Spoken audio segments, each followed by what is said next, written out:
talk to me a little bit about the situation going on in Pakistan right now, because the government, the president has just resigned, and there's a lot of turmoil there, and also the Taliban has just had a series of attacks there. What's the situation, and how are we going to remedy it? I think Pakistan's the most dangerous country on earth.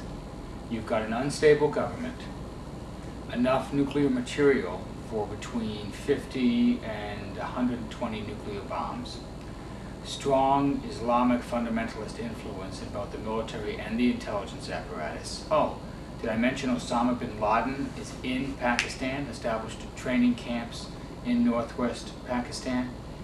The issue is not the current security of those nuclear weapons. We promise that they're pretty well guarded. The question is what happens if that government destabilizes, if there's a split in the army, if there's an insurgency that requires the army to leave the nuclear facilities and go to put down an urban revolt. Who gets the weapons? Who gets the material to build the weapons? Who gets the scientists who know how to build the weapons? I think Osama bin Laden is closer to getting the nuclear weapon that he desires now than he ever has been. To me, this points up the failure of our proliferation policy.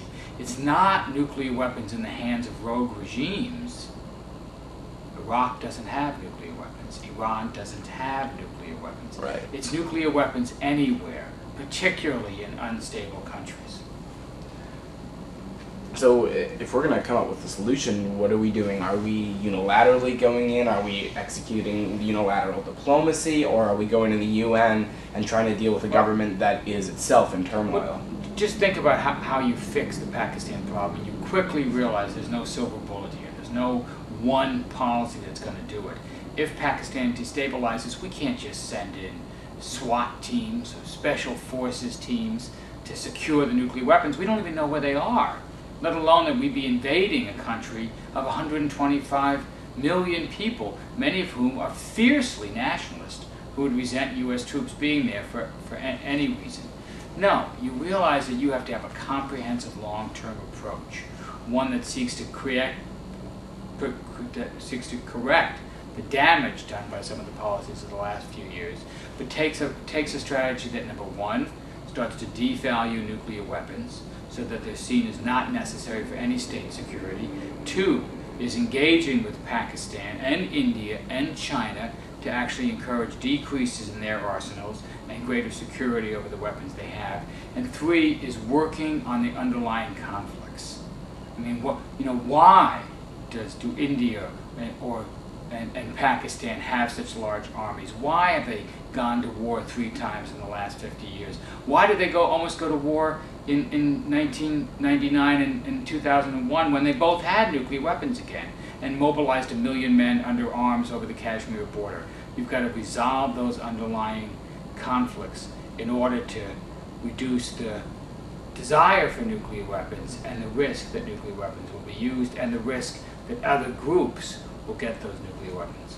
Can congressmen be doing this if there's some opposition in Congress? Can a single congressman be doing it, or does it require presidential leadership? Does the President of the United States have to be leading all the efforts? It's best if an effort like this comes from the President, so it's a comprehensive policy going out in many areas of the government. But failing that, members of Congress can play an important role, going to the region, highlighting the needs, holding hearings on the region, writing about solutions to the problem, building up a consensus. For example, it was Senator Richard Lugar, a Republican from Indiana, and Senator Sam Nunn, a Democrat from Georgia, who in 1991 saw that the Soviet Union had collapsed, but the U.S. didn't have a policy for how to deal with the loose nukes. What was going to happen to all those Soviet nuclear weapons? They had a congressional initiative, now called the Nunn-Lugar Initiative, to get money from the U.S., from the defense budget, to go and secure those weapons and eliminate those weapons. That's the kind of role that you can see members of Congress play, and whether it's in support of the President or filling a policy vacuum, Congress has an essential role in these areas. Let's talk a little bit about the President, who has, for the past, George W. Bush, who has for the past 8 years leading a revolutionary new policy, a unilateralism that's been unprecedented in almost all of American history. Can we talk a little bit? Well, this is the great thing about policy. It leaves a track. You can judge whether a particular policy has worked or not. You can read history, you can study the documents, you can draw conclusions of whether taking this policy decision, going down this fork in the road made it safer or not. And I think looking back over the last 7 years of the Bush administration, you can see that they took a decidedly different policy from their Republican and Democratic predecessors. One that broke with the idea of negotiating agreements, one that broke with the idea of multinational forums like the United Nations as being a place where you can solve these problems, and went in a unilateral direction that emphasized the use of military force against rogue regimes as a way to solve proliferation. That was their proliferation policy. It's been a disaster. Almost every single proliferation problem they inherited in 2001 has gotten worse under this strategy, not better. And we're left with a much more difficult situation. Iran is worse. North Korea is worse. India and Pakistan are worse. Relations with Russia are worse. Terrorism is worse. Security of nuclear materials is worse. International consensus is worse. Almost every place you go, you can see that this policy made things worse. We're not safer. So you've got to understand that and have a detailed analysis of exactly what they said and then what happened, and understand the mistakes in order to be able to forge a new policy for the future. Neville Chamberlain was often gets it's said that he took the rap for practicing a policy of appeasement because the whole nation was so psychologically damaged and the government was so damaged from World War I, where they took so many losses. Do you think it's comparable that Bush saw and his government saw so much inactivity in the treaty regime that they saw so little getting done? Do you think it's forgivable from an ethical standpoint that they wanted to take a different tact because they saw the inefficiency of the non-proliferation regime?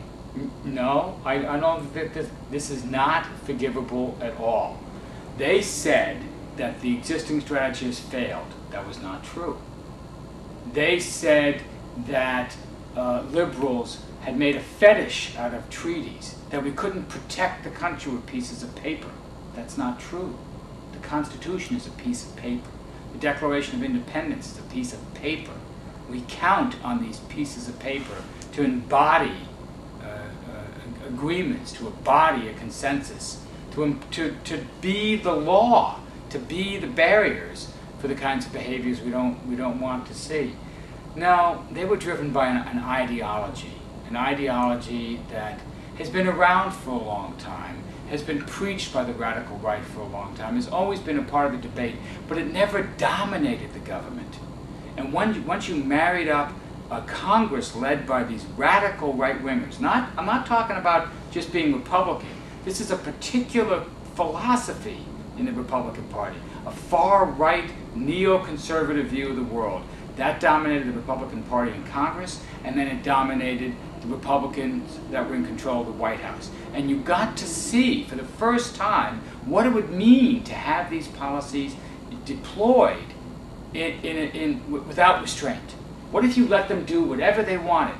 Well, they did whatever they wanted, and it's been a complete disaster. Never in the history of the United States have you seen such a precipitous plummeting of U.S. power, U.S. prestige, U.S. credibility, U.S. security as we have in the last 7 years. It is an unalloyed catastrophe. Now, we have a new Republican candidate for president, John McCain, who everyone, a lot of people say that he is more independent. How much do you think he is personally attached to this kind of neocon philosophy? Is there an element in that? Is there something to watch out for? Is that dangerous? I've written about this on various blogs like the Huffington Post. The John McCain who's running for president is not the John McCain that I knew when I was a staffer in Congress, or that I heard speak at the Council on Foreign Relations, or whose speeches I admired and read. This John McCain is one whose entire political apparatus seems to have been captured by the neoconservatives. In other words, the same discredited people who got us into the war in Iraq when we didn't have to, who would like to bring us into a war with Iran when we don't have to, have really established their dominance over his national security policy. There are some areas, and particularly on nuclear policy and McCain's embrace of a world free of nuclear weapons, where the neoconservatives have not won completely. But in almost all the other areas, for example, how to deal with Russia, how to deal with North Korea, how to deal with Iran, the role of nuclear weapons in U.S. policy, that they seem to dominate. So that's why I'm afraid that if John McCain were elected president, there'd be some change in U.S. nuclear policy, but there'd be a tremendous risk that what we would see is more of the same.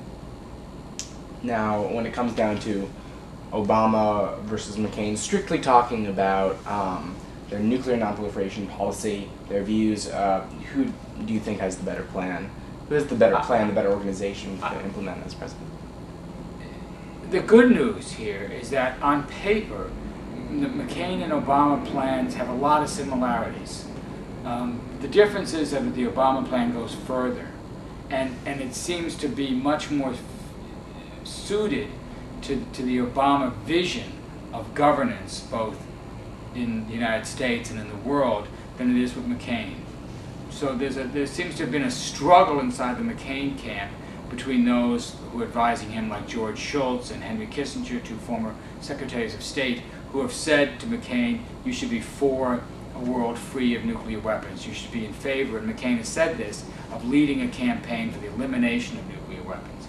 And the hard right, who are in favor of continuing a role of nuclear weapons, developing new nuclear weapons, etc. And that tension exists in the McCain camp. It doesn't seem to exist in the Obama camp. It's a pretty coherent and consistent set of principles. And the thing that I like about Obama most is his pledge that in his first 4 years he would virtually eliminate the prospect of nuclear terrorism by accelerating the existing programs we have that can go secure and eliminate all the loose nukes in the world. That is, all those materials that are unguarded, all those nuclear weapons that are lying in warehouses, particularly in Russia and the states of the former Soviet Union, that can be secured and eliminated and bring down the overall supply of nuclear weapons. We know we can do this, we just haven't had a president who's been willing to try. People talk about Obama as being inexperienced. They talk about McCain having all this experience in Congress dealing with foreign affairs. Do you think Obama has more of what it takes than John McCain to look at the situation moderately and with good judgment and do what needs to be done? With either McCain or Obama, we're going to get changes in nuclear policy. The difference is the Obama would give us more change faster, and it's a change that I personally endorse. I believe the Obama plan is much more coherent, much more visionary than the McCain plan. Everything I've seen is that Obama has the judgment and the vision for how to make dramatic improvements in U.S. national security. I couldn't say the same for McCain. Thanks very much for talking with me today, Mr. Yeah, Cirincione. sure. My pleasure. Thanks very much. My pleasure. Good luck with this.